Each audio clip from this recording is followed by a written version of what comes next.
Meher Baba ki jai.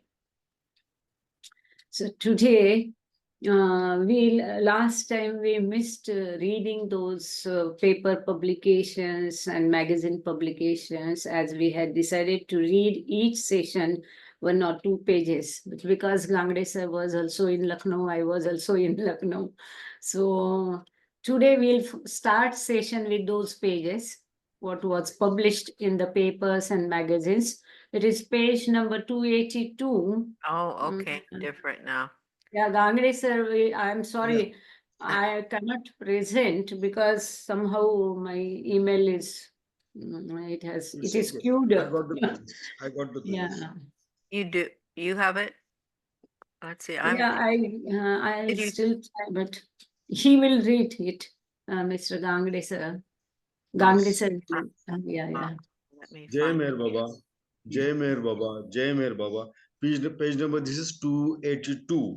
Here there are two photographs which are published in which were published in Western Times, England, April 22, 1932.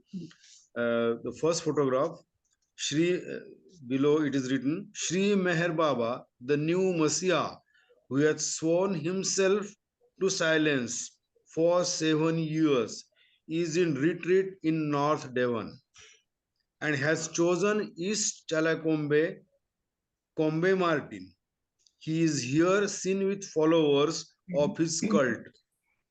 Whilst below is a specially posed photograph, C columns. This is a one photograph. Another photograph in which below it is written, Shri Meher Baba, the new Messiah, photographed on arrival at the retreat of his followers at East Chalakombe, Combe Martin,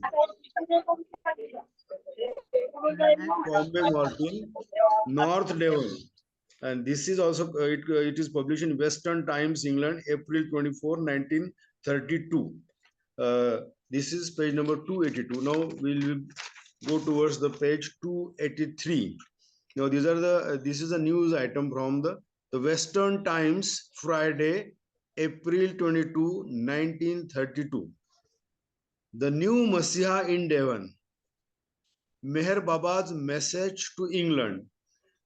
Greeted by Indians, sightseers avoided at Combe Martin.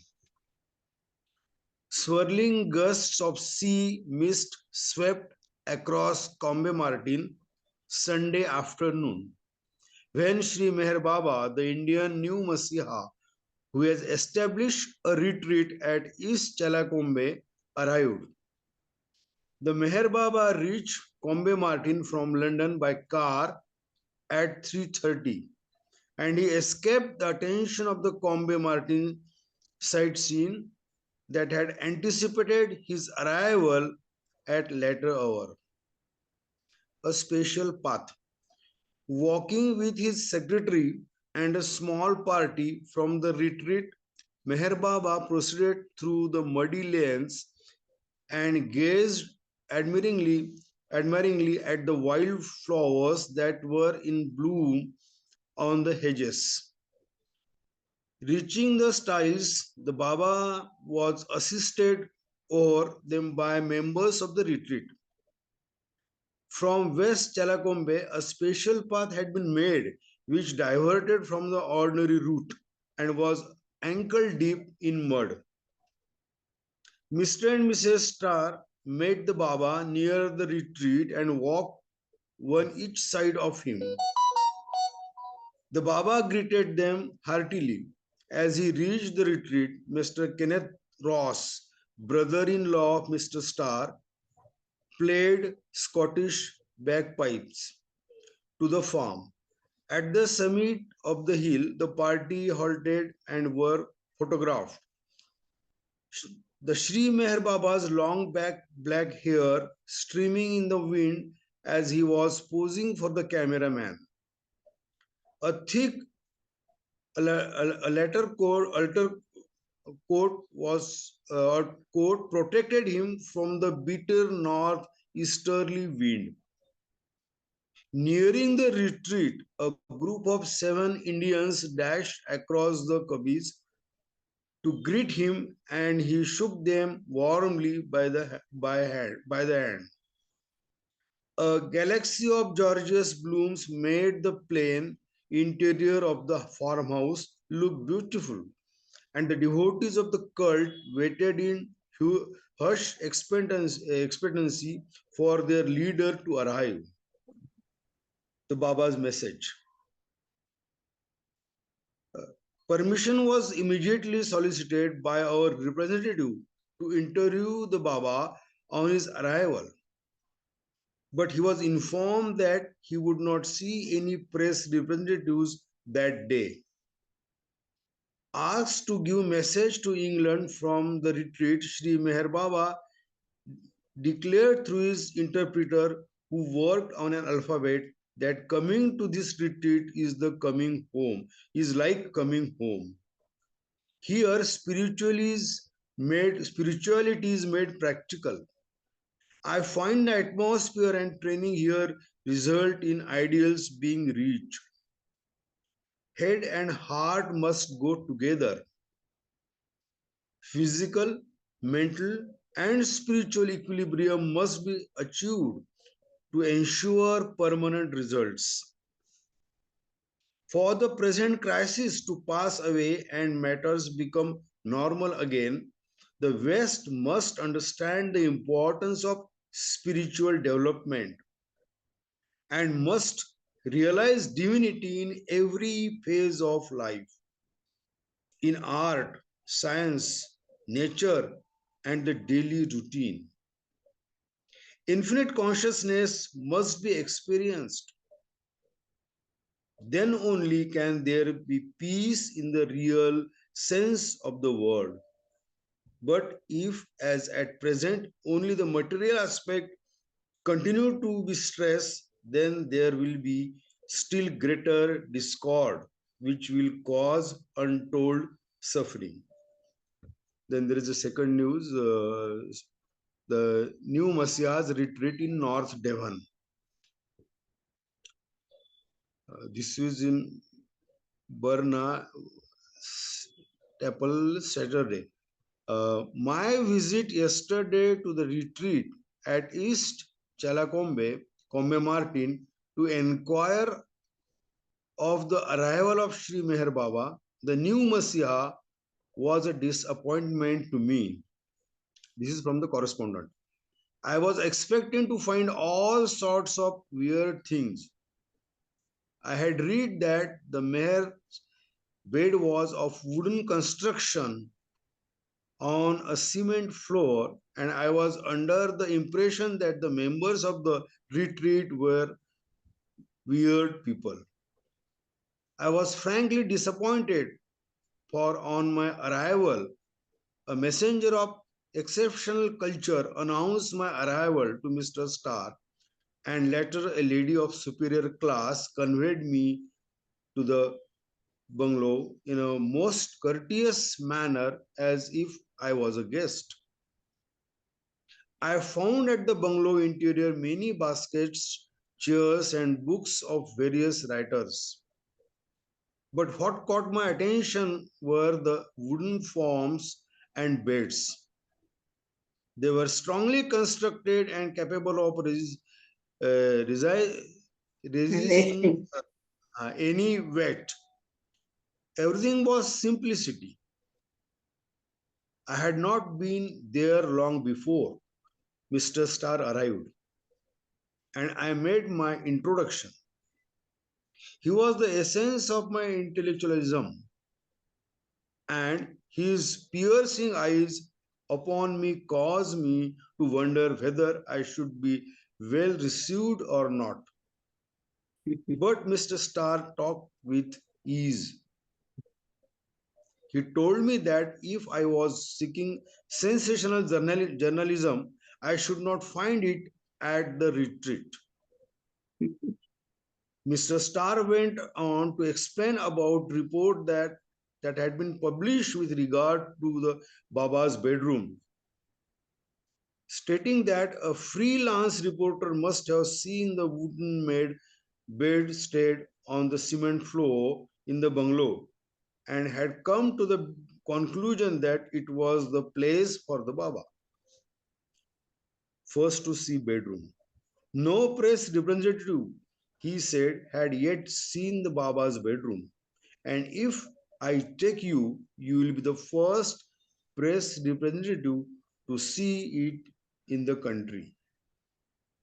It was not long before I proceeded with him to the Baba's bedroom, and I was astonished to find that it was an ordinary parlour distempered tempered room with a single size bed on one side and an attendant's bed on the other. The Baba's bed had a mattress and overlay covered with a beautiful quilt made by Mr. Starr's relative. The room was nearly furnished and overlooked the hill around the moor. One member of the household had made a stool out of a piece of African mahogany gathered from the seashore. It was just like an ordinary room with plenty of light and ventilation. Mr. Starr told me he did not expect that the Baba would speak whilst he was at the retreat, but would do so in America. Asked if he would see press representatives on Sunday, he said that he could not say. The Baba would see them all together. They were going to be photographed. The Baba would remain at the retreat for about 8 or 9 days and then would leave for America. No special arrangements were being made for his arrival as they were so quiet living people. I came away from the retreat feeling somewhat disappointed. My only thought was for the members of the household, for they had selected a lovely part of the moor for their retreat. The morning was bright and the sun was shining across the hills, which gave an added pleasure to the visit. This is page number 283. Should I read second page 284? Yes, Should I sir. read? Yeah, Okay, yeah, okay. yeah. Please. And on the page also, some printed matter is there, no? Describing Meher Right, Baba's right. Yeah, yeah, better. yeah. Yes, yeah. This is an article from uh, Chronicle and Neon News, April 22, 1932. Caption article from Chronicle and North Neon. Okay. The title is Biblical Scene. Indian mystic arrives at Combe Martin. Meher Baba's message. Residents of Combe Martin were shaken out of the usual stony calm of a typical Sunday afternoon by the arrival in the village of Sri Meher Baba, the Indian acclaimed by all his devotees as the new Indian Messiah.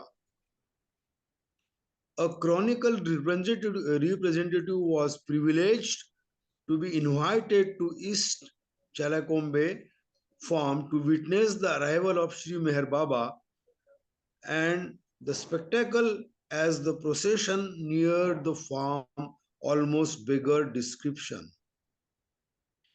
Being more reminiscent of a biblical scene than of the surroundings of a sleepy Devon farm. The grey of the old house, constructed strangely with the color in the procession, and as the latter neared the entrance, it was seen that Sri Meher Baba was accompanied by his personal servant and secretary, an Indian, and that Mr. and Mrs. Meredith Starr. The leaders of the Combe Martin colony were holding his arms as he walked through muddy lanes and over wet fields. As Sri Meher Baba came close to the house, Mr. Kenneth Ross, a Scotsman and brother-in-law of Mr. Meredith Starr, rushed to the terrace front fronting the house and set up a wild skirling of the bagpipes. Never in all the long centuries of its history had East Chalakombe farm seen such a strange company enter its portal. But the strangest scene came when 7 Indians rushed across the yard, gesticulating wildly and talking in their own language, and greeted Sri Meher Baba. After being photographed on the terrace, the whole party went indoors. Many devotees of the sect rushing to Baba and holding his hands. He was obviously delighted at the magnanimity of the welcome accorded him, for he smiled and clasped all by the hand. His long black tresses reaching his shoulders streamed in the northeasterly wind. He has a most impressive, kindly, and cultured visage. His looks would command in anyone except the ignorant more than a little respect. One thing that struck our representative was the obvious sincerity and kindliness of all the people staying in the retreat. Immediately the party had entered, Mr. Meredith Starr was approached and asked if Sri Meher Baba would see the pressmen. They were told that he would not, that they see them. And Mr. Starr was thereupon asked to see the Baba and elicit from him a message to England, the first ever given to the public from the retreat. By means of an interpreter working an alphabet almost as fast as speech, the following message was transmitted from Sri Meher Baba to the press through Mr. Meredith Starr. Coming to this retreat is like coming home. Here, spirituality is made practical. I find the atmosphere and training here result in ideals being realized. Head and heart must go together. Physical, mental, and spiritual equilibrium must be achieved to ensure permanent results. For the present crisis to pass away and matters to become normal again, the West must understand the importance of spiritual development and must realize divinity in every phase of life, in art, science, nature, and the daily routine. That infinite consciousness must be experienced. Then only can there be peace in the real sense of the word. But if, as at present, only the material aspect continues to be stressed, then there will be still greater discord, which will cause untold suffering. Shri Meher Baba. Avatar Meher Baba ki jai. Thank you, sir. Excellent. Thank you. It was difficult to read, but he takes a lot of trouble. Thank you, sir. Thank you so much. Jai Baba. And now we'll continue our routine reading of that is part 4 of the book, Meher Baba's Early Messages to the West. And in the part 4, we are in the part 3, subpart 3. We had started last time the spiritual path. Now we are at page number 129. And these are all sayings which we will be reading and discussing as well to get more emphasis. Do not get disheartened and alarmed when adversity, calamity, or misfortunes fall in upon you. Thank God, for He has thereby given you the opportunity of acquiring forbearance and fortitude. Those who have acquired the power of bearing with adversities can easily enter the spiritual path. So beautiful, so nice. And which is very much needed in today's world and always. During the calamities, adversities, and sufferings and misfortunes, we should be steadfast. Or as Baba always says, having equipoise, a perfect equipoise, not to be too happy or more enthusiastic with any good situation and not to be disheartened or depressed or sad in the bad situation. And these two, Baba has played a beautiful game of these two words, forbearance and fortitude. So what is forbearance? It's control, patience, tolerance, courage. And this is what Baba always say, show utmost tolerance. And which is very difficult. 8 तारीख है 9 तारीख Though it is difficult, it is not impossible. Friday है ना It is possible, but it is difficult. So showing the patience, tolerance, and courage in the adverse situation, being very daring and firm, is if one shows this equipoise in all the situations, Baba says, whoever have got this power, they don't feel sad even if someone dies. They are not very happy in any situation. Then this situation can easily bring that person on the spiritual path, to enter the spiritual path. And how to achieve this?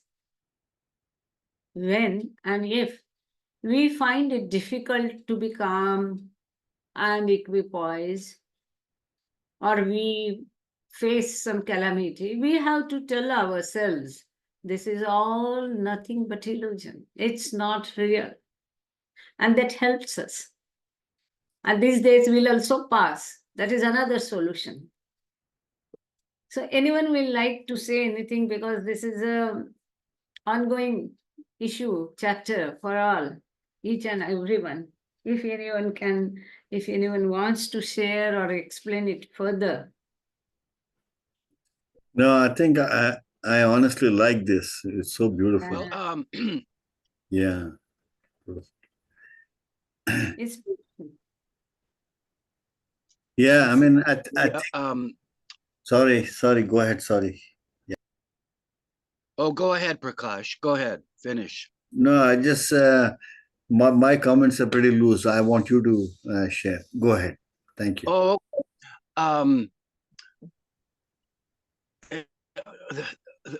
that it's true. It is true. Yet, severe pain, physical pain, mental pain, can just obliterate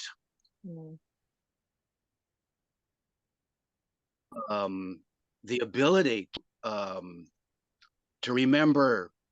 I mean, one might remember God, but one is so shattered. The mind is so shattered, the heart's so shattered with pain that that is very difficult.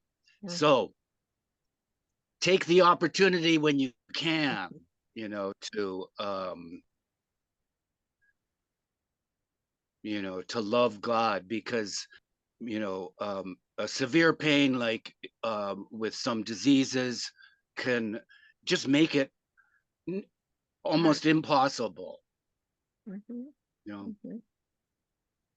Jai Baba. Jai Baba. Thank very- you. Yeah. Yeah, you know how to pronounce it. I'm sorry if I have pronounced it wrongly. Thank you. Tell her how. All pronunciations are nice. Eugenio. Okay, Baba. So how to achieve this? What you say is right. We face such situations, but that's the thing. With practice, with determination. If every step we keep on telling ourselves this world is nothing but a zero, it's a dream, it's not real, it's not truth, it's only imagination. And this thought constantly, if we keep on telling us which is given by Baba, that will help. And practice, determination and practice of every small and big step. It may happen that certain step one may lose balance, one may lose, but next moment one has to tell oneself, as you say, remember Baba, take his name, offer whatever, suppose disease. I used to get operated 2 to 4 times during 2 years, and I have underwent around 14 to 15 operations, surgeries. And then when we met in the Meherazad Mandali Hall, and on his own, Aloba Kaka came and he asked, is there any problem? So none said nothing. My eldest sister told for me that she is suffering a lot. She has some health issues. But I spoke in between. I told, no, I accept it as Baba's prasad. I accept all this as his prasad. He has given me. Because with these ailments and diseases, he is taking out some bad sanskaras or something bad out of me, out of my consciousness, out of my soul. Yes, with the age, it is difficult. It becomes difficult. If once we have undergone a severe pain and all that, then next time we are afraid of it.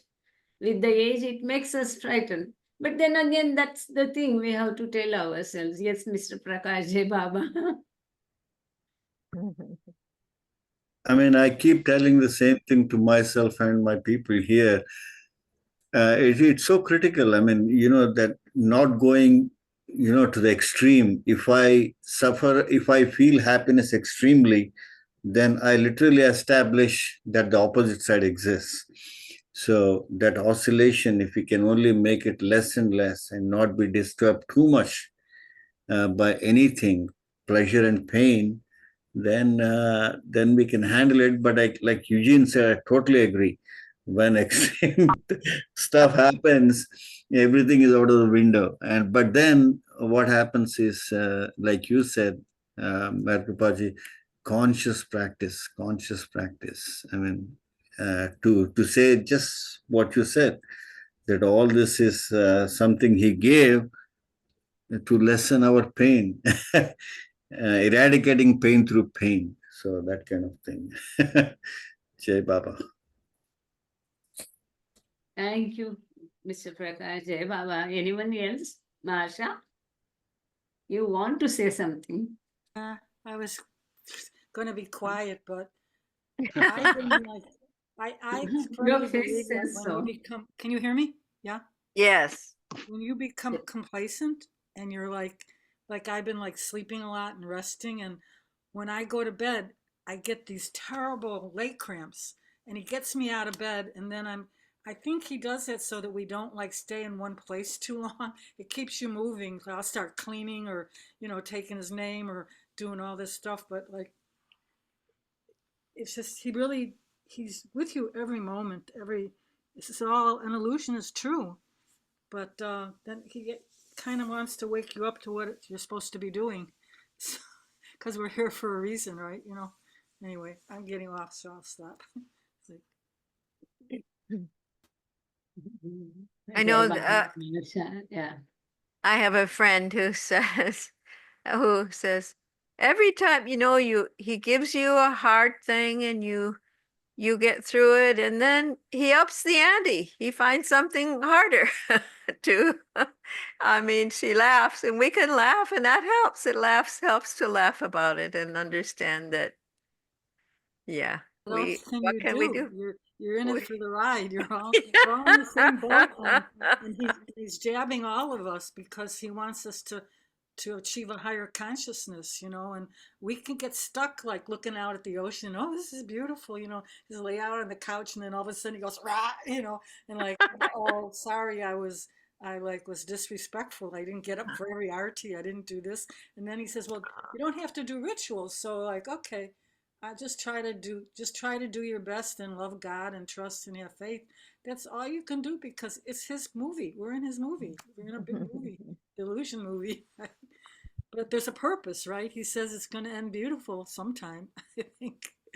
Okay, we're So waiting. you become helpless during your cramps, Yeah. right? I So felt, I these felt, I cramps, felt, I yeah, felt total those are very helplessness in bad all cramps, this. make Yeah. us cry and shout and all that. But these cramps makes us helpless. And Mhm. this helplessness teaches us to rely more on him.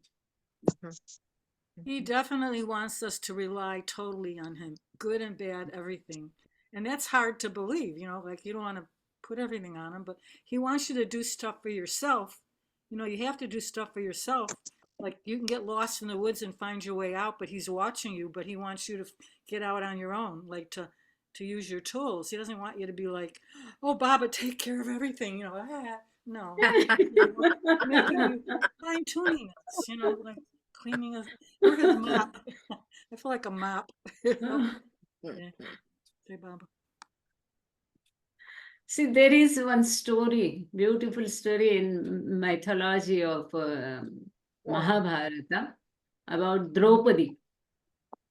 Draupadi as a character in Mahabharata who loved Krishna too much. Her all love was for Krishna. And what she asked from Krishna was all-time pains. She said, give me pains and troubles, sufferings all the time, because in sufferings only, Lord Krishna, I remember you. So never spare me of the sufferings and give me always all the sufferings and pains. That was her demand. She prayed Krishna for that. It is said so. Wow. Wow. I'm not that advanced. I don't ask for it. Some of us don't want pain all the time. So that was Draupadi Meherkrupa. Yeah. Yeah. When She we are had in relaxed plenty of mood, pain, but 5 husbands like she had. Krishna gave her 5 husbands, right? Is that the same To my same girl? from where I'm sitting and standing, that story sounds a little bit presumptuous, though, that this lady thought she knew better than Krishna. Mm. She thought that suffering that suffering was better than he would have thought of himself. So I find it a bit presumptuous, that, it's like people asking, well, anyway, that's just my view. Okay. Jai Baba. Hey, We'll Baba. move ahead. Yeah, next saying, beware of pride. Not only because it is hydra-headed, but because it is deceptive. Mm. So deceptive is it that more often than not, it puts on the apparel of humility. Again, beautiful. So Baba always says, instead of having the false humility, better to be arrogant. Mm. So this pride is hydra-headed, and many times a person, if it is a deceptive humility, we understand, oh, this is not true, this is not natural. Trying to be humble, but not humble actually, which is very difficult. To be humble is a sign of spirituality. And about pride, Baba says, even if a wayfarer or a worker of God, to carry on his work, he has to have a temporary deceptive pride to carry on any work. But at that time, we have to be very, very careful that the deceptive pride or confidence should not turn into real pride. That is why Baba said it is hydra-headed. We have to safeguard ourselves from this pride, deceptive humility. Yes. Anyone? I don't know if you guys remember, there is a quote in the Mandali Hall by, I don't know how to say his name. I think it's Jami or Jami. I think a Middle Eastern poet or somebody. I don't know. Jamie. Yeah, but there is a quote in the Mandali Hall. I wish I can find it now, but it's so powerful. He says it's pride is like an ant on a, a black stone under an elephant's leg or something like that. And it's so subtle. And if you say you don't have pride, then you're missing something. So he basically says it's so ingrained in our system that Right. it's almost impossible to get rid of. I believe even Margaret Krask would often talk about pride as being something that is very difficult to get rid of because it is so deeply embedded in our psyche that it's almost if I claim that I don't have pride, then I'm missing something. I don't even know what pride is. As simple as that. So it's so beautiful what Baba says here. It's hydra headed. It shows up in all kinds of ways. I mean, the point is how to get rid of it. I mean, I don't think we can. Yeah, there is a solution. Mm. As he has given, Baba has given this solution. Nothing owns to me. Everything is his. Right. Body is his, mind is his, beauty is his, possession is his, family is his. Whatever is we possess is not mine, but his. Mm. We are only the trustee to take care of the affairs. So indifferent, as the best example I see is the cashier in the bank.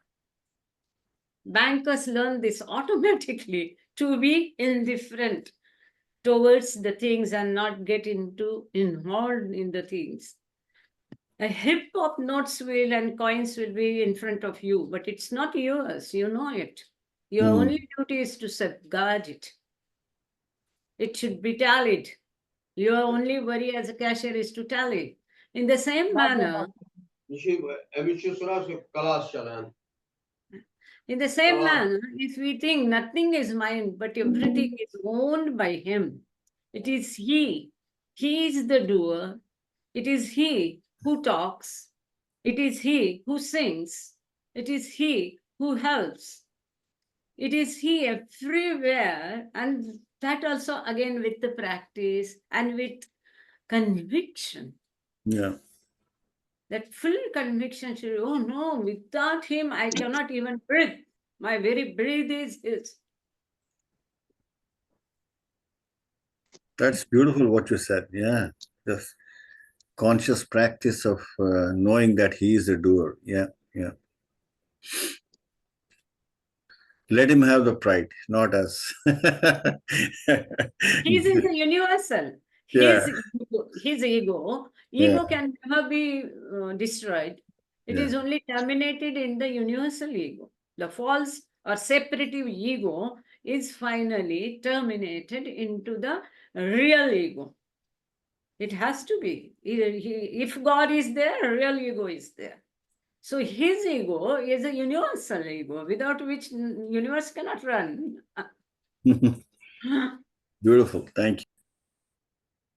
Thank you. And parallel with what you're saying, Meherkrupa, I think the contemplation of the infinite, or even of just the universe and eternity, gives the realization that we're not really all that important. You know, that we are really transitory, and I guess that's kind of like a Buddhist way of looking too, I think, is the transitoriness of our lives. That's kind of parallel with what you were saying of remembering that God owns everything, is everything, and you know, at the same time is beyond everything. You know, Jai Baba. Mhm. Jai Baba. Thank you again. You know, if I pronounce it correctly, Prakash can help me to pronounce it rightly. Eugenio. Eugenio. Eugenio. Eugenio. Eugenio. And what it means? Eugenio. Eugenio. Think Yeah. he's a genius. Yeah, genius. Yes. Genius. Now, better that is Mr. Genius. So, if I understood you correctly, the remedy for that is to live in present, live in now. Mm. Just live in present and forget everything else. Not to bother about God realization and moksha and liberation and all that. Just live in present. Accept the life as it comes. Face it. That's all. Let it be like a flowing river. Let life be like a river which is flowing water. Take it as it comes. That's all. Not to worry. Live only in present. He has given the remedy for everything. He said, like the clouds, they pass you by, and you just let your thing. You should acknowledge the things that come into your mind, but detach from them and let them go. You know, like you shouldn't just say, "Oh, I don't want to ever think about that." You just have to detach from it, but look at it and let it go. You know, everything that happens, it's like a kind of a test. You know, I'm thinking that when we were reading Darwin We have Shaw, a when we were reading Darwin Shaw, he was talking about a provisional ego, you know, so that you don't accumulate more things. But like, I feel as soon as something happens, I'll feel bad. Like, look what I did. And then I said, wait, Baba did that. I didn't cause the situation, you know? And I have to remember that because I take the blame. And then I look, well, why did that happen? Well, I should have looked where I was walking and then maybe I wouldn't have stubbed my toe. But, you know, anyway, I'll go ahead. I'll be quiet. Yeah, we have the expression in the West that it's water under the bridge. Mm. Yeah, we too have that here in India. Pula khalun baras pani gele. They say like that. So see, it will come gradually. None of us should be depressed or sad or worry about all these things. Slowly it will come. It's not like an electricity button, you just switch on and it will come. No, it's a very, very, very gradual process. It will come slowly, slowly. As you are thinking, this process is started. Let's see. It will come. It will come gradually. It will come. All at a sudden. Yeah. Yes. Shall we move to the next thing? Mhm. Do not try to find excuses or extenuating circumstances for your misdeeds. Unless you repent of your wickedness, you cannot improve. To attempt to justify your misdeeds is to smother your conscious, and to make virtues out of vices. Whatever good is his, whatever bad is mine, as Mahasha just mentioned, Baba has immediately replied, here, we have to know our weaknesses, shortcomings. We have to examine ourselves indifferently, see what is lacking in me, where I need to improve. And we must accept if we are at blame. We must be courageous to accept the blames, misdeeds. If we do not repent, we do not accept our mistakes, we will never improve. We should not, no one should never in any life, never to blame anyone. Whatever happens in our life, never to blame to anyone for anything in our life, because we are the cause of the whatever we have done in our past lives. Those things have got these effects. So actually, if it is we who are bringing all the situation, we only have invited this situation, we have only posed ourselves, placed ourselves in this situation, whether good or bad. But this we cannot change now. But certainly our next birth, if we don't get liberation or moksha or mukti, and we have next birth, that we have to think now itself, we have to sow the good seeds. So the next birth will be good one. The situation will be good one and not the bad. So we are only the cause and the effect is our situation. So if we justify our misdeeds, it marks our conscience. Because out of this misdeeds and wrong situation or sufferings, the consciousness gets more and more ripe up, developed, still further glittering. And if we don't face those situations, those sufferings, we don't accept our misdeeds, then we are smothering our conscience. And not only that, but out of it, we are making virtues out of vices. That's what Baba says. It's good. Yeah. Now open for all. Now, I have a question.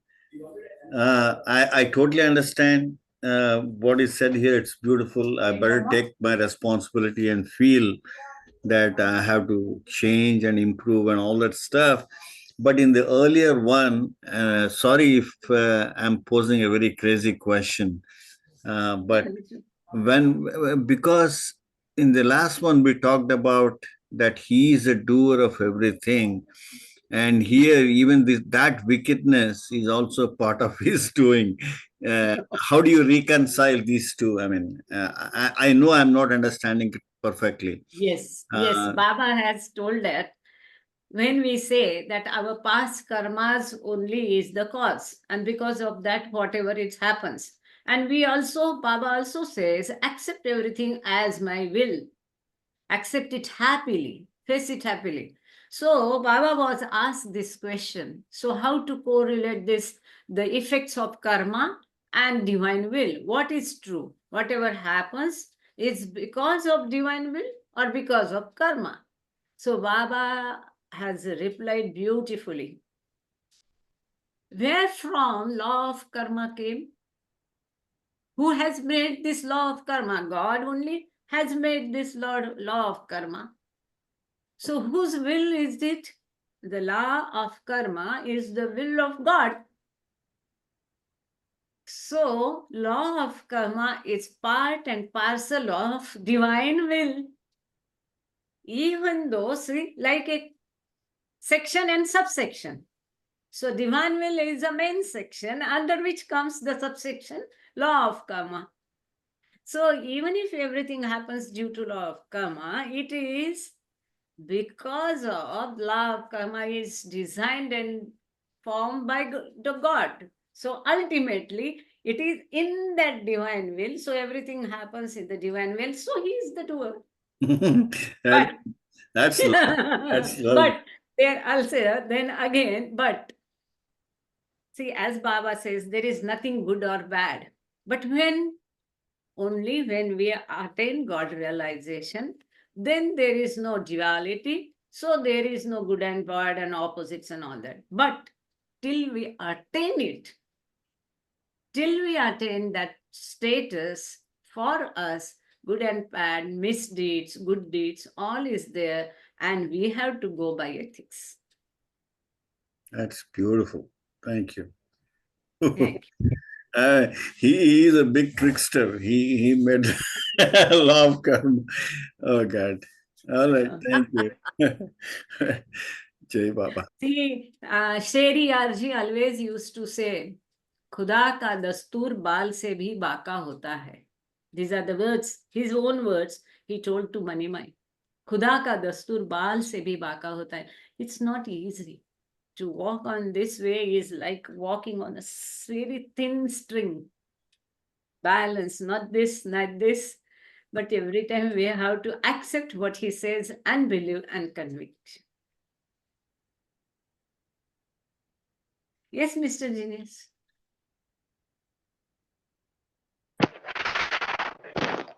Eugenio, you want to say something?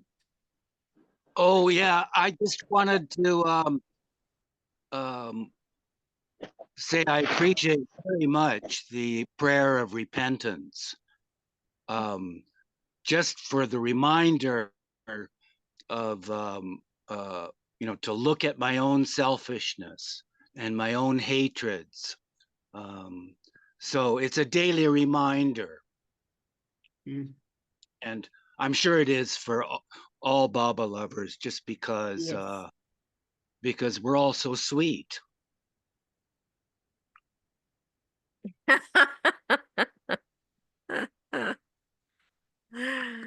Repentance prayer is not only for saying, but for implementation. We have to try to avoid all that is told in that. And by His grace, it's possible. There are Baba lovers who are perfectly behaving like repentance prayer. By His grace, again. It will come to everyone slowly, gradually. It will. Yes, Mr. Raj. He has raised hand.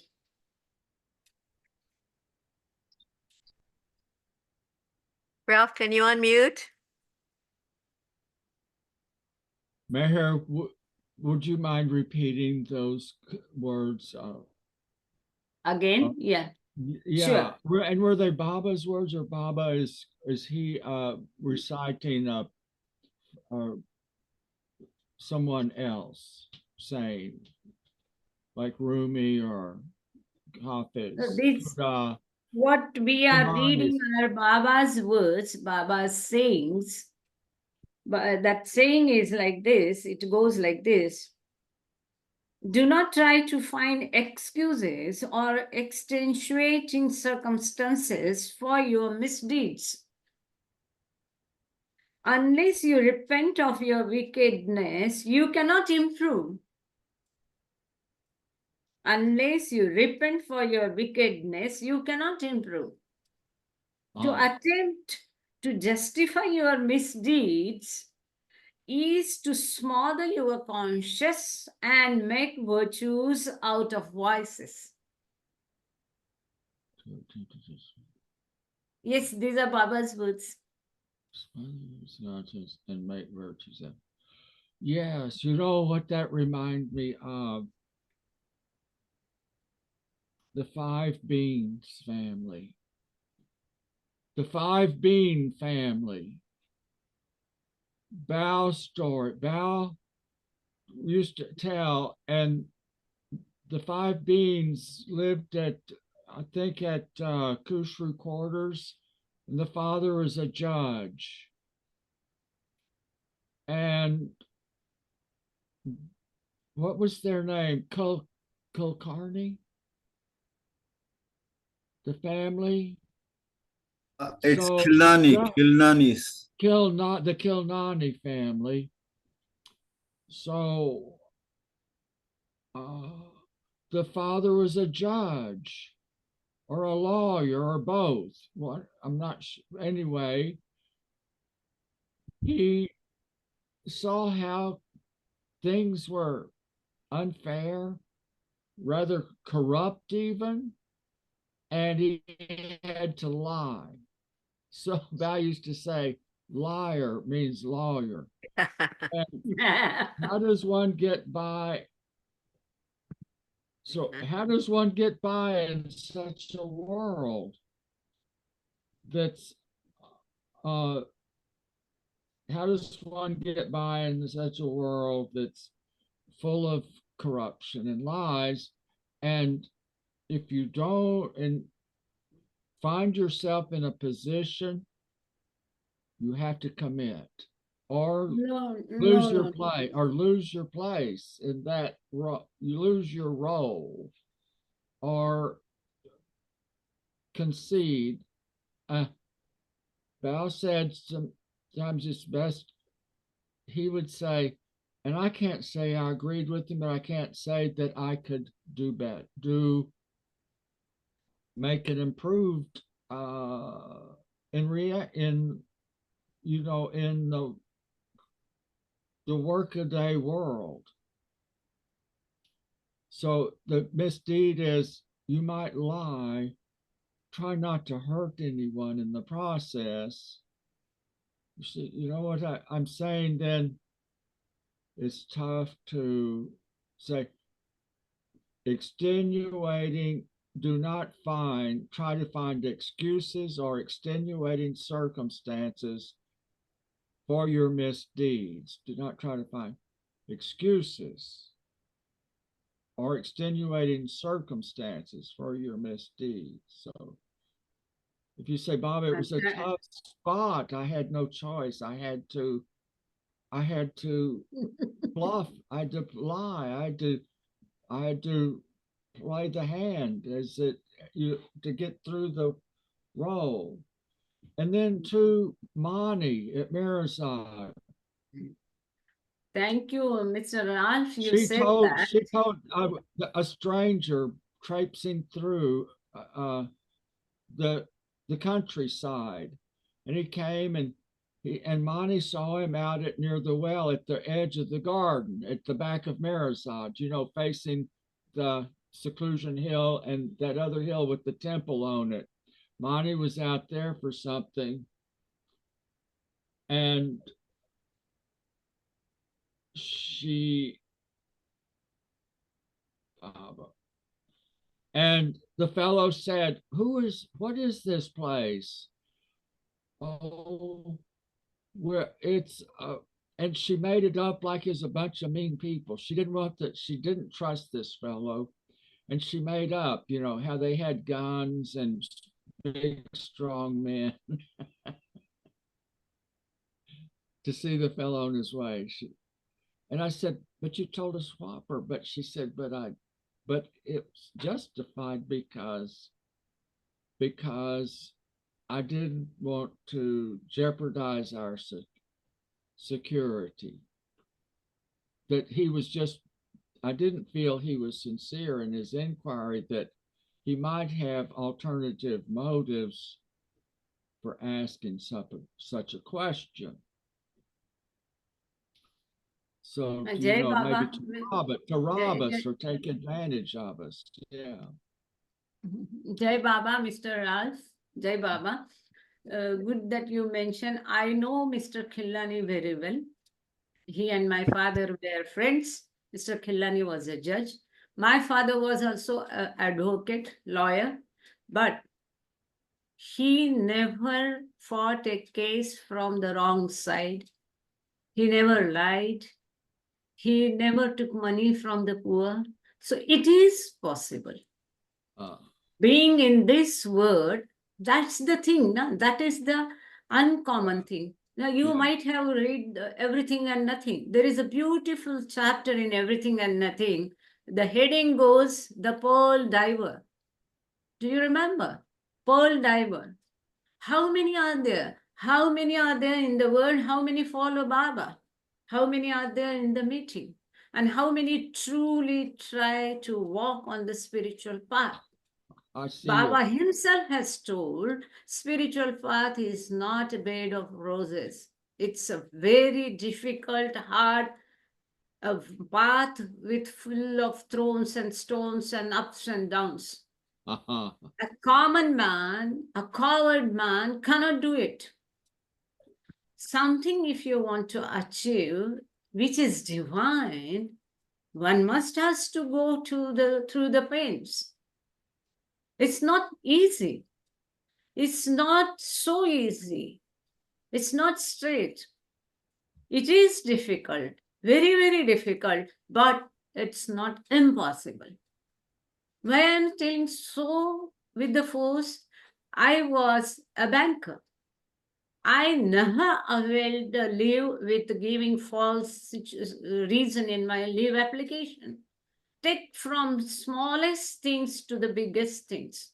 Even smaller things, we must try to avoid telling lies. After all, it will come with habit, with practice. We have to habituate ourselves to be true only.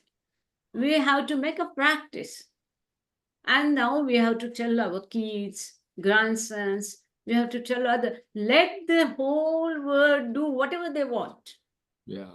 We have nothing to do with them because every soul will attain his own aim of God realization. A single soul or person is not going to give God realization to the whole world. So let the whole world do whatever they want. We have to walk our path. And which is different from others. It's not common. It is possible.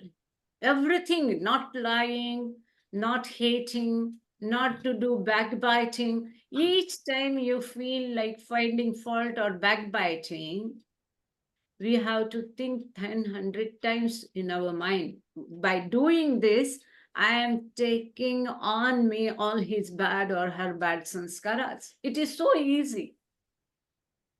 It is so easy not to do backbiting.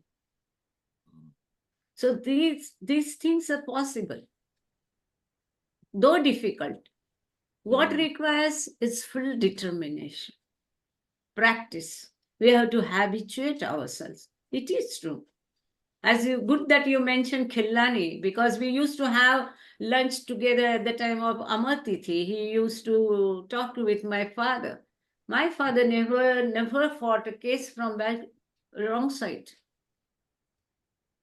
Baba also told him, for winning a case, court case, from the right one, if you have to give the justice to the person, and for that, if you need to lie, that is okay. Understood? The case of a true person, genuine person, if you want to make him win the case, for that, if you have to do some lies, that is okay. That is what Baba says. And telling truth is not easy. But it is so glittering, nothing can stand in front of it. Telling truth brings you in problem many times in this world. No problem. Let it be. Because Baba says, when we are determined, he helps us. When we are honest to ourselves, he helps us. He tells us, you take one single step, I will take 10 steps for you. And that we experience every now and then. Lie for the good. Like Baba's father, the girl hid at the Tower of Silence at Sarah's boy. And the girl soldiers were chasing the child. And he hid the child. And the soldiers came and said, did you see? And he said, not a dog has passed this, not even a dog has passed this way. And so the soldiers went on. So in a way, he may have been deceptive, but he did it for the good rather than betray. Yeah. The innocent a child. Yeah. Okay, thank you. We'll move to the next saying. Or any more discussion on this? I think we should move. Yes, Yeah, Mr. Meherkrupa. Vishnu. Yeah. Yeah, I was thinking that that was why Baba recommended we don't get involved politically, because we can hate if we identify with one side and hate the other side. We think, oh well, we're justified in hating them because they're bad people.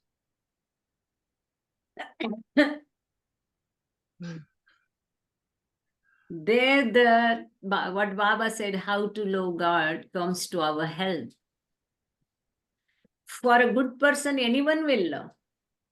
But we should not discriminate at all that he is a bad person and so not to love.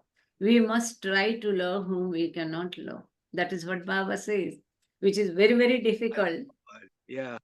Again, practice, with practice. Because in that person also Baba is there. And that person and myself are not two. We are not different, but one indivisible soul. We are one soul only, not different. So with that thought, it might become a little easier to implement, but still difficult. But as you rightly said, that the reason Baba might have given for politics and all that, because so many sanskaras you will call upon yourself. Again, I'll quote my father's example. He was so popular. He did so many social works selflessly, didn't hold any position. So he was given a member of legislation assembly, is supposed to be a very good post in Indian politics. He was given that ticket by Congress. By this time, my father was in Baba's fold. Now people do so many things to get the MLA ticket. But he surrendered it. He didn't fight the election and he totally gave up politics. My father totally came out of politics.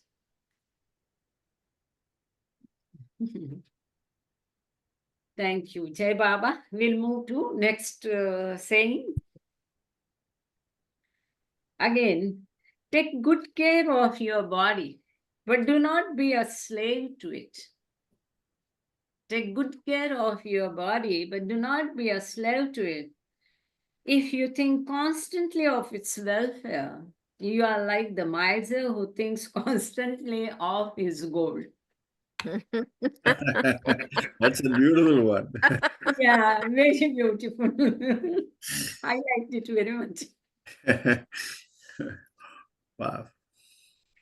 Meherkrupa, Yeah, back to your father. I remember you telling the story that you always lived in this kind of a small town, right? Your family lived in a small place. right. And in order to advance in the government, your father would have to move. That's what I remember. And Yeah, Baba yeah. said no, he wanted him to stay. Yeah, in this small town. Yeah. Right. He wanted to become a judge Mm.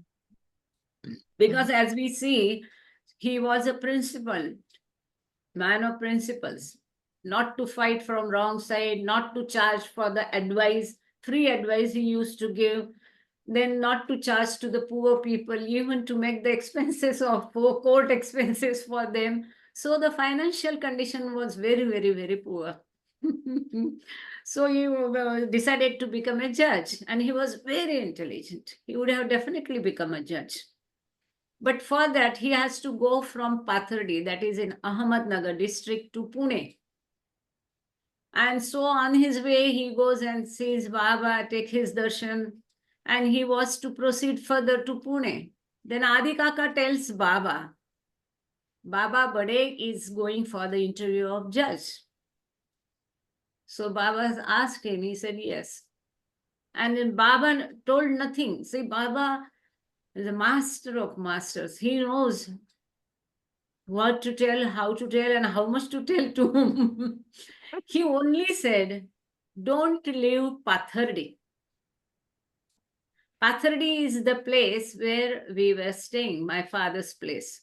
It is a small place where Krishna had been, Arjuna had been. There is a long place because Arjuna wept there. So the place name is Partha, means Arjun, Partharadi. So Baba told him not to leave Partharadi.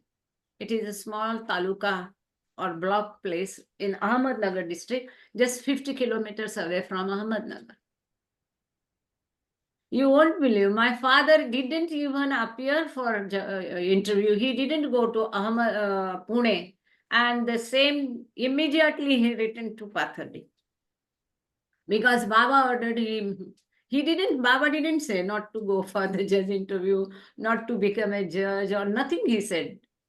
But my father knew if he becomes a judge, he will be transferred from places to places. And Baba ordered him not to leave Pathardi. So immediately he left Ahmednagar and went back to Pathardi. Until he's 90 or 89 years, he lived there only. It was ordered from Baba. And I look at that situation in this way. See, suppose it was a nice, luxurious job and nice amenities and good way of life and everything. But if he would have become a judge, how many sanskaras he would have invited upon him. So many statements, so many results, imprisonment, death, everything, hanging to the death. So many situations he would have handled, and so many, even if it is a part of duty, that many sanskaras a soul gathers. So Baba saved him from gathering those sanskaras.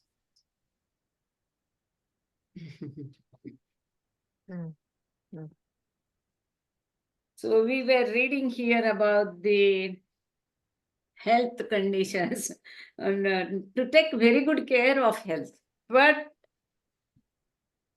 not to be a slave of it. So nice, always. It is like, again, walking on a thin string. Not to neglect, but not to be a miser, always thinking about health. It's just such a great thing. Why Baba said to take good care of health? Because we have to understand what for this body has been given to us. The only purpose of this body, which is just a medium for attaining God realization. It is a medium. So we have, as we are doing maintenance for our cars and all that, we have to keep the maintenance of our body, because after all, in this, God realization can be achieved only in body. Our consciousness can get rid of sanskaras and attain divine consciousness only if we experience good and bad things, and through that we extinguish our sanskaras. For that, body is the medium, and that's why we have to take care of body. We don't have to neglect it, but we need not be a slave to it.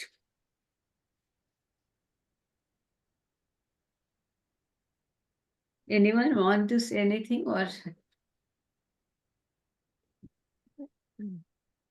No. One example I have heard about among Baba lovers, as not all, but some think that Baba will help and he'll fix everything.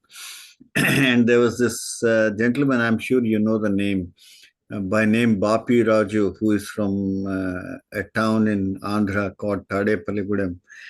So, and this man was so adamant when he was ill, he would not go to the doctor. He would not go to the doctor. He says, Baba is the one who does everything, so he'll fix everything for me, something like that. So I think this, I'm not sure I think this happened after Baba dropped his body. And that's when somebody took this question to Mandali, and then they told about the current situation, that he's not going to a doctor, and they had Erich write a letter to him or something. And then once he read that, he says, they say, this is once you surrender to Baba, it's not your body. So you have to take care of because it is from him, and you have to take care of it. And that's when he understood. He went to Baba. He went to the doctor to get things going, but that kind of thing happened. Excellent. Yeah. And good that you opened this topic. See, there are some examples like Ramju and other. Baba knew this person will not be there after 3 days. Still, Baba asked the family members to change the doctor and take to the another doctor. And Baba himself has told, and my father has made this point very clear to me at the time of my younger son. He told me, though we know that he will not be there, he will not survive. And doctors were pressurizing, don't make huge expenses. You have another daughter to look after and all that. But my father gave me a message. He will not survive, but you have to do whatever is possible, not to spare a single effort. So that time he explained, my father explained it in this way, that how we go to the doctor and spend or do whatever, this is a type of spending sanskaras. Right. So It's a very big thing. that's a good point you mentioned about sanskaras. Now, because if any treatment is left in between, like many people nowadays do this is not good. This right, but means let me ask you this on the related subject, on the same subject of taking care of the body and the sanskaras that we have to exhaust. There are situations where people write what you call the self will or whatever, in which they say, oh, okay, if I am on what do you call life support system for a certain number of days, just pull the plug.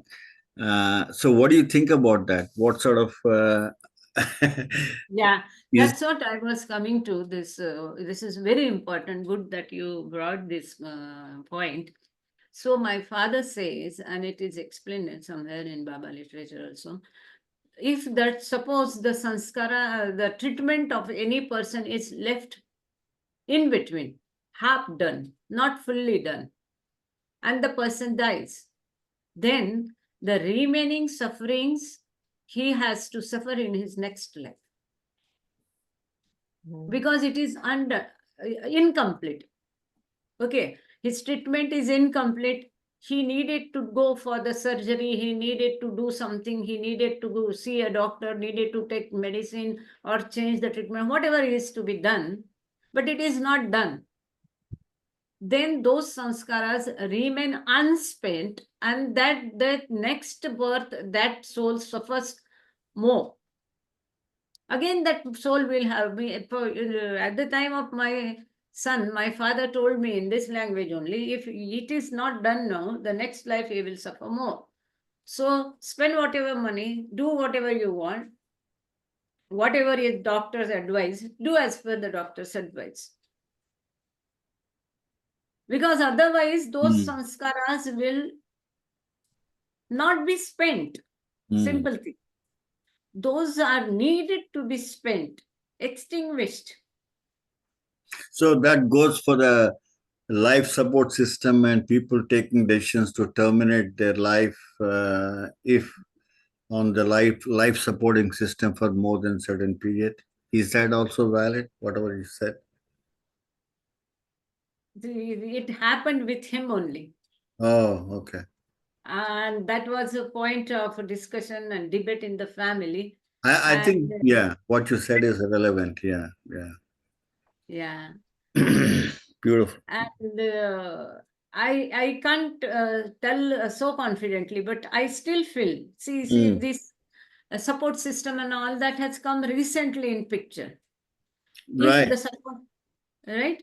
Yeah. The support system really does help or not, what are the consequences and all is there. Science and biological part or medical thing, we don't have to go, and I don't know about it. With my father, what happened, I think this is the right time to tell it. Yeah. Should I? Yeah, please go ahead.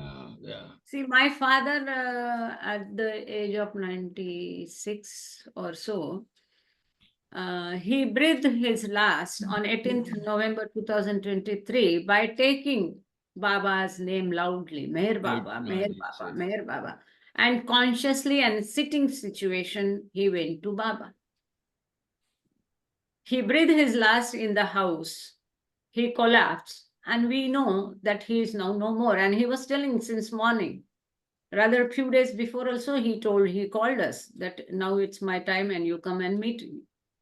And since morning he was telling, now I'm going today.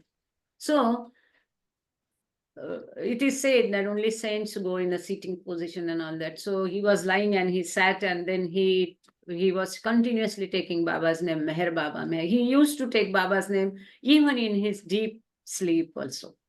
It was his lifelong practice. It so happens, so my sister had called for the ambulance, and my husband told, don't call now for ambulance, that he has collapsed. He's no more. But as is the case, no, sometimes, so ambulance comes, he was taken to the hospital, it was rushed, and usually it doesn't happen, doctors said. He had passed in the house only. When he was taken to the hospital, they revived him. They say they revived him. And then they put him onto the ventilator. As you say, that some people say, don't put me on ventilator or take out the plug. It is not possible. It is illegal. At least in India, if once the person is kept on ventilator, no one can stop it in between, neither doctor nor the relatives. It is like killing. Yeah. It is treated like killing. If it is treated like killing, that gives the answer to our question. Point number one. In my father's case, what happened was, doctor says that he was revived after 5 to 7 minutes. And this is a longer period when brain is affected a lot. Even if he survived, he will not be able to do anything. So there was a debate. But they say we cannot now stop this. So ultimately, I had promised him that I will take you to Samadhi. And so we get the doctor's permission and with their staff in their cardiac ambulance, we take him to Samadhi, Meherabad. From Pune, we go to Meherabad. And that by Baba's grace, that doctor admits our request, takes him out of the ambulance. Heather from London was there on duty on that day, noontime Samadhi. So that stretcher they adjusted in such a way that his head touched Samadhi. That was his wish. That was fulfilled. We took him back to the hospital, again put in the hospital. The real miracle happens after that. After next day, after going back to the hospital from Samadhi, next day we get a call from hospital that it was 7th day. He passed on 18th, and this was exactly the 7th day. They say that patient started breathing on his own. And so we have put off the ventilator. They themselves, they put off the ventilator because patient started breathing on his own. And then after that, after he remained there for 2 or 3 more days, and 28th November, he went to Baba. So he sort of solved the problem that you might have had otherwise. Yes. Yeah. We cannot stop the system. We shouldn't. Yeah. And as Baba always said, and I was feeling Baba's strong presence and leading situation and taking the things in hand. I want to say something and I am telling something else. I want to do something and I'm doing something else. All happened during that time. But he took the exact care of his lover. Yeah. That's what I feel. And doctor says even that coma or unconscious situation also, his tongue was constantly moving. So doctor asked us what he was doing when he passed away. So we told that he was taking Meher Baba's name, he was doing japa. So he says that in its unconscious state also he is doing the same thing. This is doctor said. Very blessed soul. Yeah.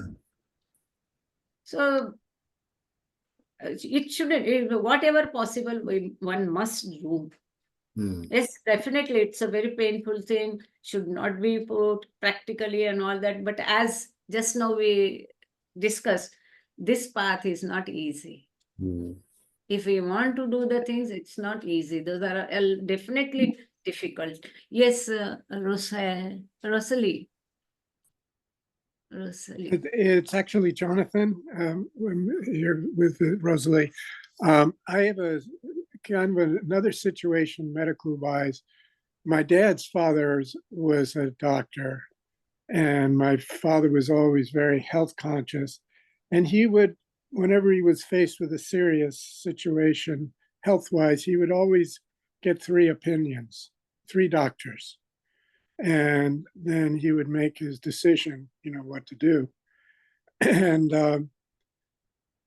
I've been in that situation too, because you'll often get different opinions.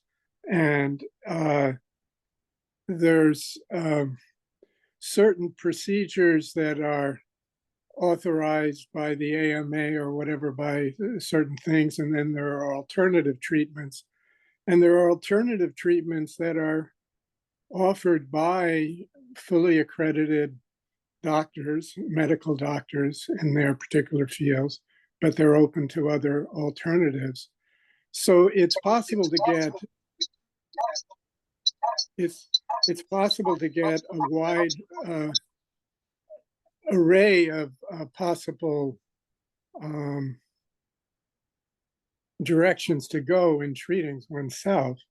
So ultimately, we give it to Baba, and I tend to feel we follow our own intuition, but I just, that situation is another aspect of taking care of the body. Beautiful. It's okay. It's good. But now, because the medical word, unfortunately, at least in India, has become such a corporate word that report is not correct, or deliberately one is put into the trouble. So taking 2 or 3 opinions and all that is okay.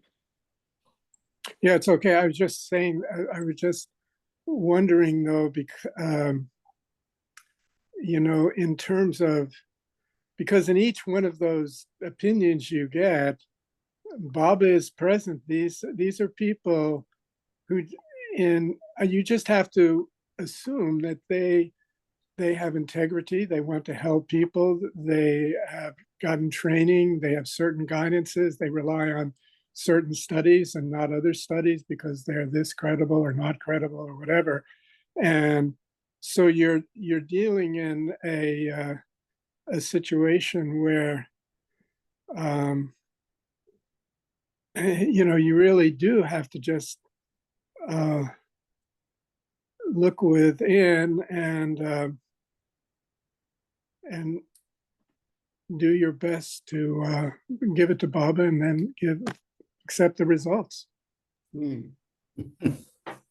Beautiful. Jai Baba, Jonathan and Rosalie. Nice. Thank you, Russell. Jai Baba. Jai Baba. Yeah. So next one, huh? So can I just jump in? Jonathan, before you guys got on, Meherkrupa was, oh, I'm sorry. Can you hear me? I guess. That there was a situation that arose where I was a member of her family, was near death. And some of the family said, and there was discussion, should we take the extra effort and give them medical and intervene? And one member said, oh no, they're so close to death that don't do it. And Meherkrupa was emphasizing, you should go, as you are inspired, go the extra effort, even though you know this person will expire soon. it's important to kind of complete the, it's about sanskaras, to offer, to allow the sanskaras to be expended. Don't give up just because this person is so near death that it isn't worth it, that you feel maybe it's not worth it. She was just talking about that situation. Yeah, before you died. I think I heard at Okay. least part of that. That's another complicating factor when it's not making a decision from yourself, but for a loved one that can't make it. And I don't know whether in India, but here, they have these living wills where people make a decision and they authorize somebody and give them a medical power of attorney. And in some cases, they specify a particular decision. I think it was also mentioned like that they're not supposed to be kept on life support. And so a person who is a medical power attorney may be constrained in what they can do, but that complicates it. But I do agree with. I mean, it makes perfect sense that if you don't avoid anything, if you avoid it in this life, it comes up in the next life. I mean, you have to go the whole. Unless doctor himself tells that nothing can be done and you take home. Many times it so happens, doctor themselves, they will tell, take home, now nothing can be done. That's a different situation. We have to do accordingly. Yeah, there's also a situation. I think it was. I'm trying to think of the name. It was a couple, but they had a severe situation, and they just chose to fast. So they just fasted until they expired. They chose. I don't know what the situation is at, but they.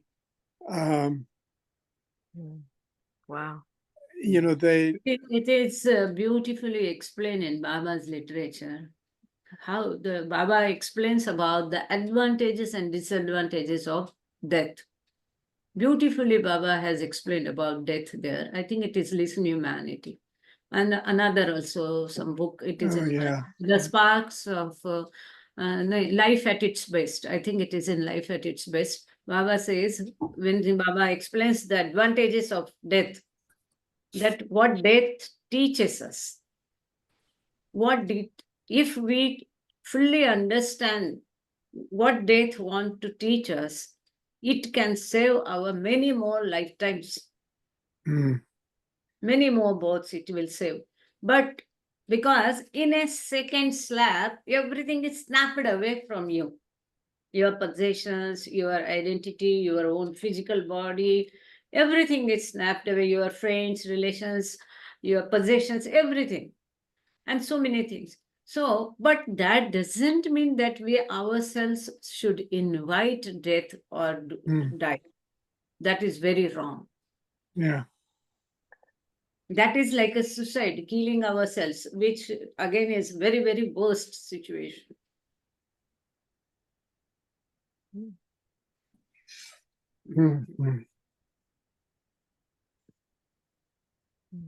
Life is a great gift, and death as well, eh? It's the time. There Baba explains that if someone else dies, someone other dies, only we lose one person. That's all. But when self dies, suppose I die, suppose someone else dies, means for me, I lose as one person. That's all.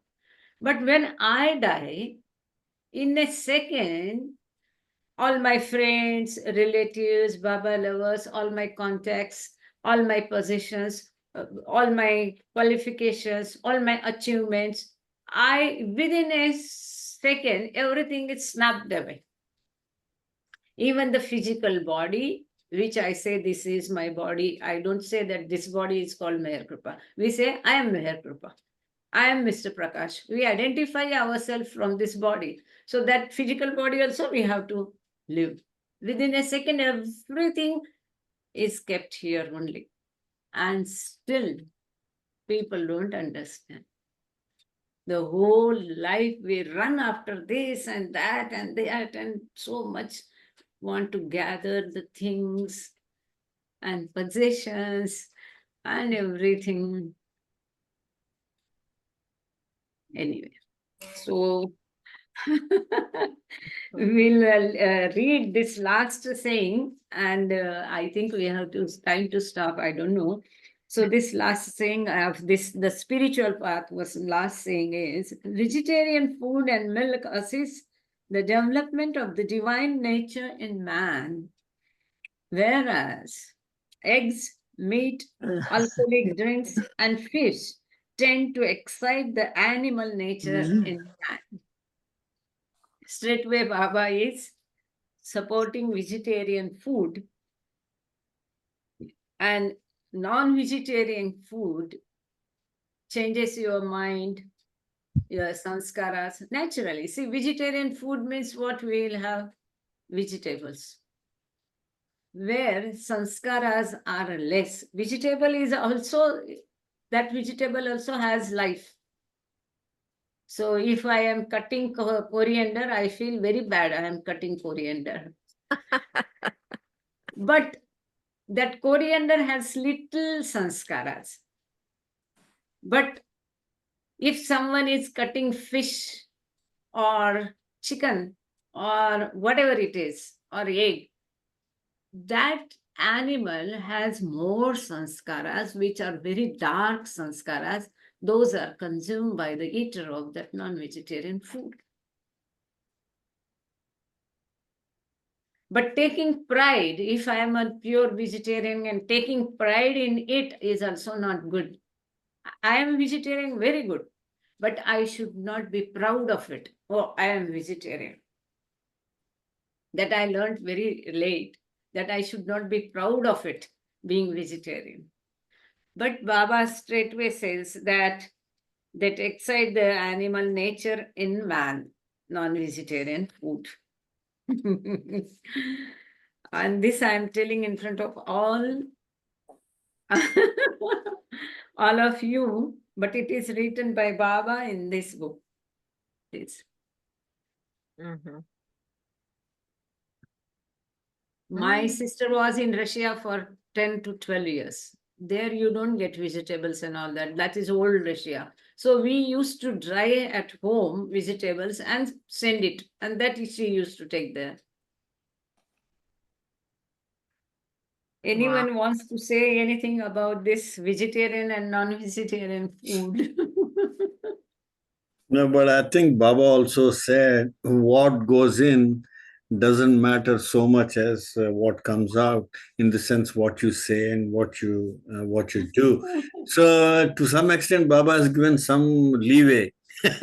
So if my thinking is, if you're born into a situation where the non-vegetarian food is normal, then don't worry about it. Just go with it. But if you are into something that you're born to a vegetarian kind of environment, and then if you try to switch over, you may want to think twice. That's all it is. Well, having said that, I'm from vegetarian background, but I do eat chicken. I do eat chicken. So I broke my own rule. So in that sense, so I have no right to say what I'm saying, but I think that's what probably it means. So to me, what goes in, I have to now give excuses, right? So I convince myself. Because see, as Baba has rightly said, don't be slave to your body. Yes.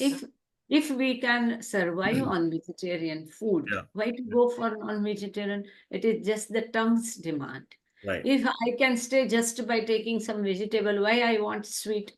That sweet, having sweet is again craving for the sweets. That means desires, which we must try to kill. We must try to control.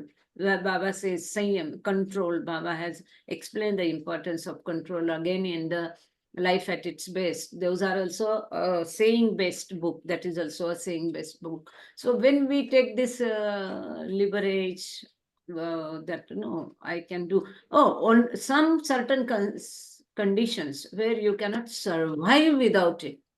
then that is fine. Mm. But if you have the option, you must go for vegetarian, because after all, as he says, it will increase your bad sanskaras, dark sanskaras. Even the sanskaras of that dead body, I used to tease my friends in the hostel. I used to call them graveyard, a Okay. live graveyard, moving graveyard. So one, maybe one and a half. Huh? Are there so many left? Yeah. I So, have one One and a half. experience. Oh, yes. I was raised non-vegetarian in the full sense of the word, and later I got involved in meditation, and it was a vegetarian environment. Periods I was a very strict vegetarian, and the teacher said, apropos of food, eat what your mother prepares for you because it's prepared with love. And that whole ingredient of love in the preparation of food is definitely a real factor. And I struggled with that because when I would go home, it'd be roast beef or steak or whatever, and I would try various ways to avoid it. And if I ate it, it was just heavy in my, it was just a difficult situation. And finally, when I remember it was in Myrtle Beach, we lived in Myrtle Beach. Didn't know about the center, but we lived right next to it. And I told my mother one time, I'm a vegetarian. I've become a vegetarian. And my mother said, oh, that's wonderful. And I could see she was absolutely crushed, because all her life she had done her best to prepare food to nourish me and so on. And my father said, you're crazy, and didn't think anything after that. And but so for the rest of my life, when I would try sometimes to eat food to please my mother, it never worked. To please, that was an irrevocable action in terms of the effect it had on her heart, from my perception. And I finally became what I said. I consider myself an omnivarian. If I go to somebody and whatever they offer, I eat. And generally, I'm vegetarian. And sometimes it also has to do, sometimes food has to do with the environment you're in. If you're in an ashram where everybody's a vegetarian, it's easy to be a vegetarian. If you're in New York City where Rajas and tamas dominates so many things, in some ways, in order to cope, unless you're a very special person, that's a way of coping. Cigarettes sometimes. My dad used to say about cigarettes, he had gotten TB because he had smoked, and then he was so upset when we smoked. But he invested in tobacco companies because they made profit. And I said, why would you invest in them? And he said, well, it's just a business decision. But he said some people smoke because it has a benefit. The benefits outweigh the negatives in allowing them to live their life. And so when you were saying about being a vegetarian but not being proud, it seems to one of the key things has to do with attachment, and whether we're attached to whether we do good things or bad things, or eat good things or bad things, has an effect. But the biggest thing is how attached we are to it and how much we surrender to just the flow of the sanskaras that express themselves through us, and whether we identify with them or whether we surrender them.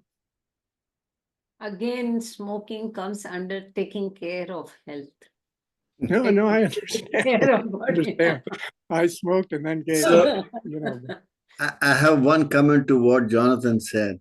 This is about, I vaguely remember having read this, so my paraphrasing could be wrong, but in Sufism, it was, I think, said to some extent that great lovers of God have been actually very good cooks. So they encourage, actually, I believe, correct me if I'm wrong, they encourage people to learn cooking because that's a beautiful way to, communicate your love. And just like how your mother felt, now I understand. So, Actually, I had a man who was a Brahmin. He was a cook, and he would cook for the teachers that visited this Ayurveda health center that I worked at. And he mentioned to me that one of the professions that Brahmins are able to do is cooking, because they put their spirit and love into the food. yeah, heart and soul in it. Yeah. It's a great way to please others, which also obviously I think I must send tell, love. I was stopping myself, but I think this is the right time to again share one incident happened between my mother and Baba. Shall I? We have time. Yeah. 5 Yes. Yes. So you all know Baba was not taking breakfast. And then his health was deteriorating. For some Indians, it might be a repetition. I'm so sorry. And Meenal Sato, please be there. You will sing Aarti today. So my Baba was not taking breakfast, and due to constant fast and all that, his health was deteriorating. And all the doctors and Dr. Gohar was after Baba, Baba, you start taking breakfast, Baba, start taking breakfast. So finally they decided, Baba agreed. So what to give in breakfast? They tried bread jam, butter jam, and toast and sandwich. Nothing was suiting Baba. Now, here what happens in India in sunny days, we do all those things ladies used to do at home. Papad, kurudai, and sevai, vermicelli. Betty can pronounce it in a better way. Vermicelli. Sevai, or Mr. Prakash can say it for others. I mean, or write it. pasta, vermicelli, pasta. Vermicelli. So my mother was a best cook, and she used to pick up a specific type of wheat, which is now almost vanished, that species. And she used to grind herself on that stone crusher in the house. And she used to make it like on a wooden plank. That wooden plank will be in a seesaw position, like a seesaw position. And you have to put both the legs on the both side of the plank and sit and do that with your hands. The dough is to be done, and then it will come out like a thin string. It will come like a thin string, and another person will do that by sitting. So she had prepared sevai, we used to call vermicelli, we used to call sevai. She had prepared, and she asked my father, shall we send it for Baba? This is how in every thought and did Baba's thought. If something good we are eating, she remembered Baba. So my father said, it was not that Baba will take anything from anyone. So he says, okay, we will send it to Baba and see if he accepts. So that vermicelli was sent to Baba, and Adi Kaka was there. And Adi Kaka told Baba, Baba, Bade's wife has, our surname is Bade, B-A-D. So Adi Kaka tells, Baba, Bade's wife has sent this sevai. What to do? Shall we keep or send? Baba says, keep it. Keep it, send it to the women's side.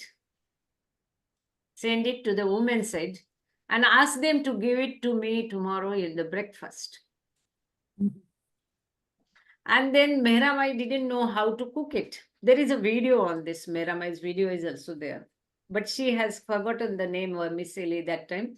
Anyway, so she didn't know how to cook it because they hadn't any exposure outside world. They were always from their childhood with the Baba in the seclusion. So didn't have much exposure to the outside world. So she didn't know how to prepare it, what it is called. So she takes help of a maid and she teaches her to prepare a poach, a payasam or kheer.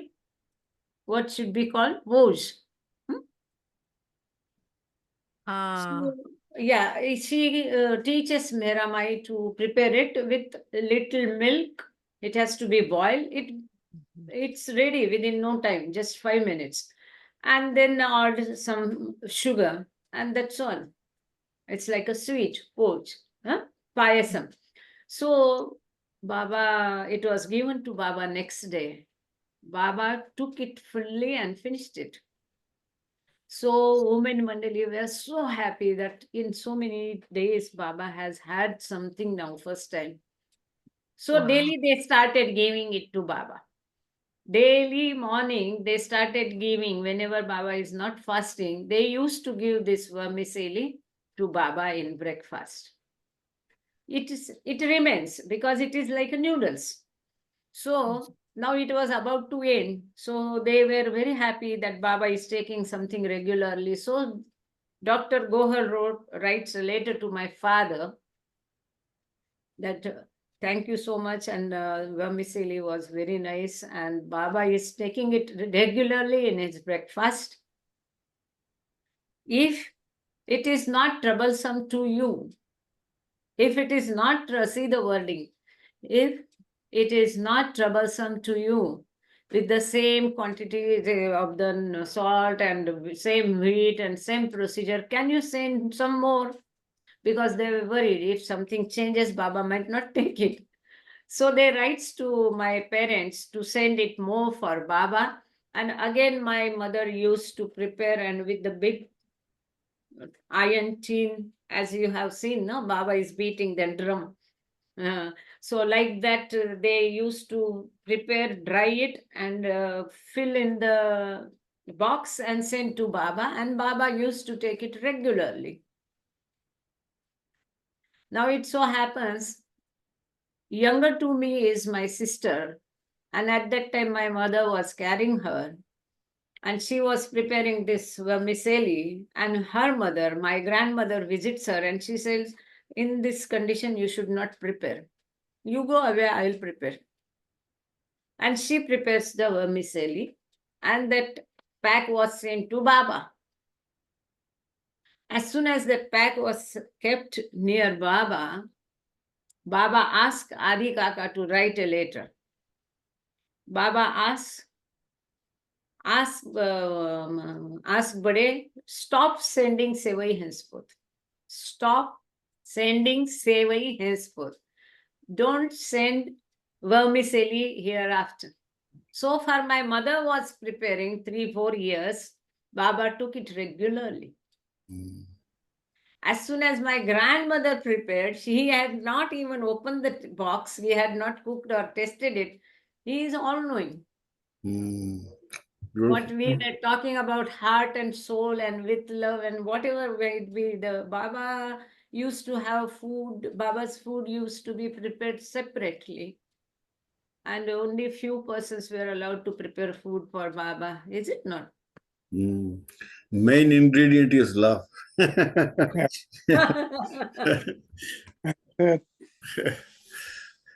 Okay, that's a beautiful story. Yeah, thank you. So she might be a fortunate soul. Baba gave her opportunity to serve him.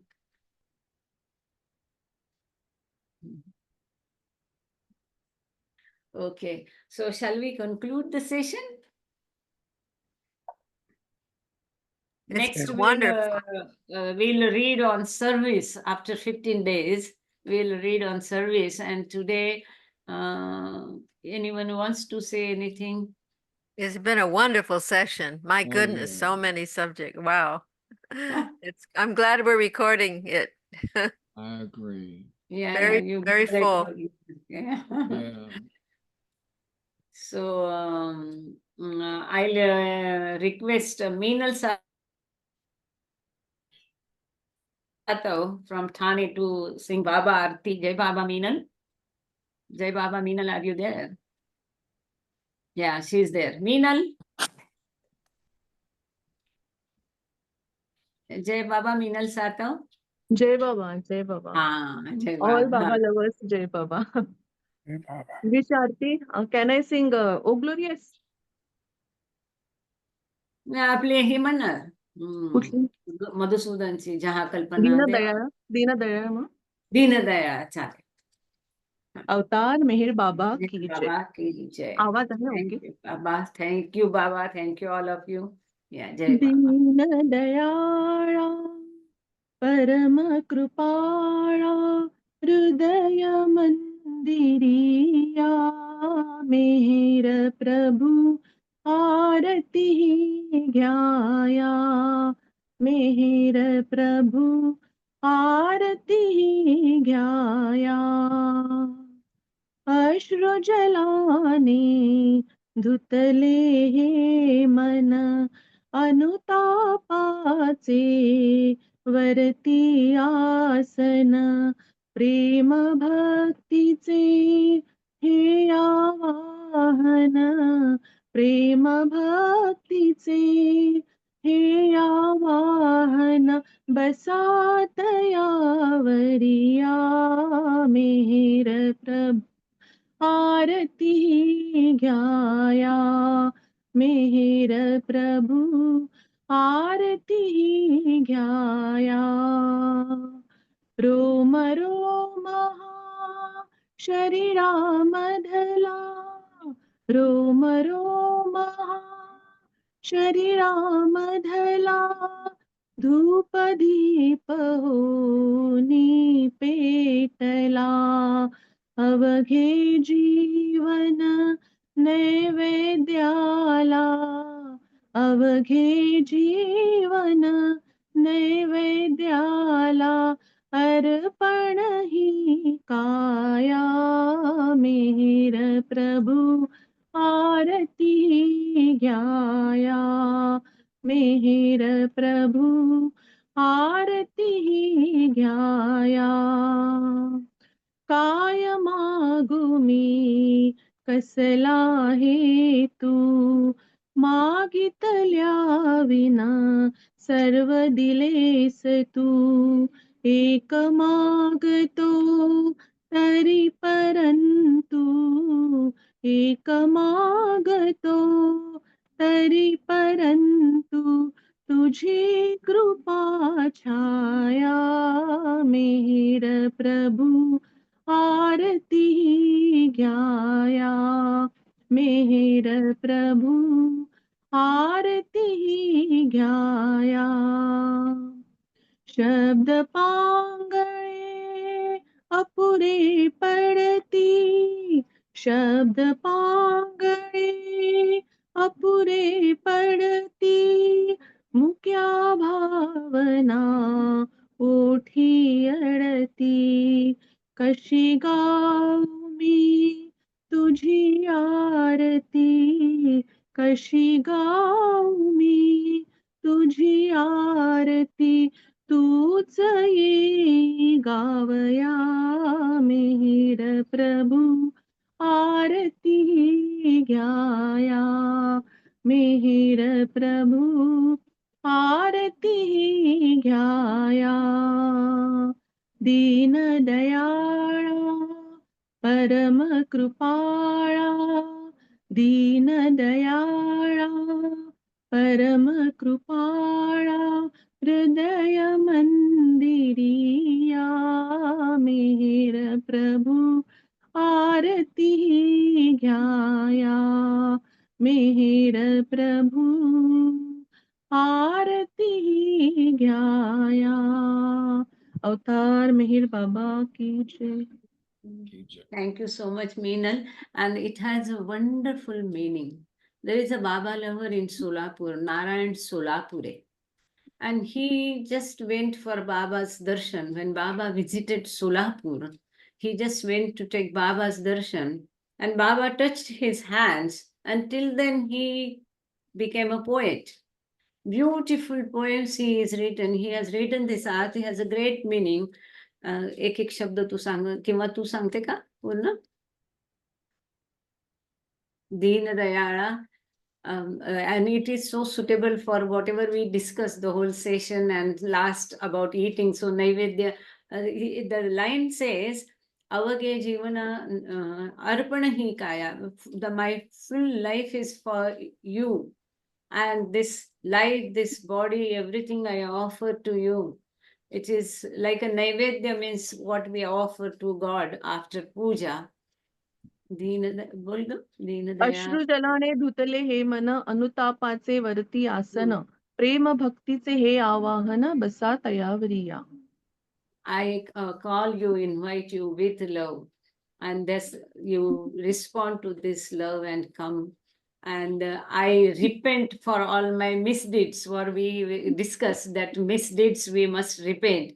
So I repent for misdeeds, and tears are flowing out of my eyes. So kindly accept that repentance. आणि पहिल्या 2 ओळी परत सांग ना, पहिल्यापासून एक सांग.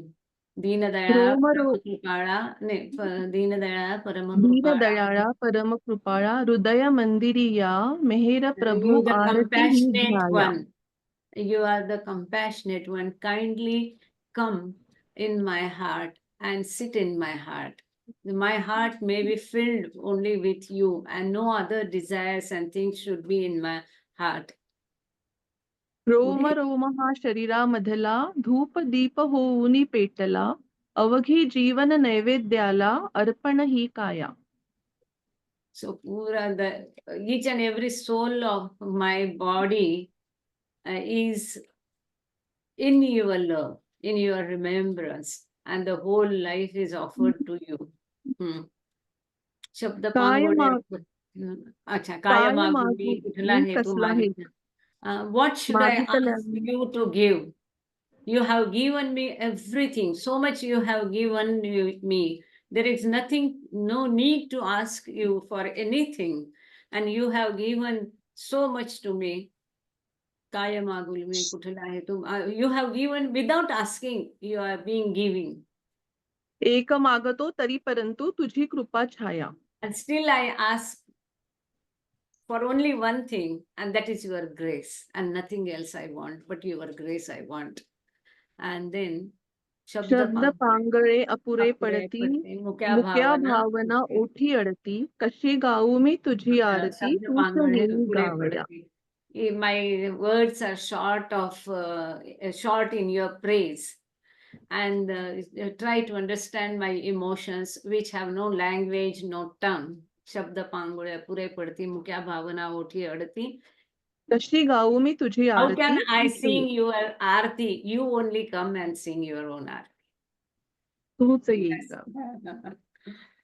Thank you. Thank you, each and every one of you, all of you. Thank you, Baba. Avatar Meher Baba ki jai. So he was throughout the journey. He is the one who said, and this is offered to him only. Jai Baba. Yeah, thank you, Meherkrupa ji. Thanks, everybody. So beautiful today. Yeah. Yes, beautiful, beautiful session. Thank you so much. So full of Baba's love. Thank you, Meherkrupa. Thank you, Baba. Thank you, Baba. Thank you, Baba. Thank you. Yes, Neelam, you kindly put up your videos at least now. Jai Baba. Diana, Dinah didn't see me. I didn't see Dinah today. She's there. She was there. No, she was there. She was there. She's was there right now. now. Yeah. Yeah. She's here. Jai Baba, Neelam. Jai Baba. Okay, until next Baba, time. Jai Baba to everyone. Jai Baba. Jai Baba. Jai Baba. Jai Baba. Oh, Jai जय Baba. बाबा. जय Jai Baba. Baba. Jai Baba. Thank you, all of you. Jai Baba.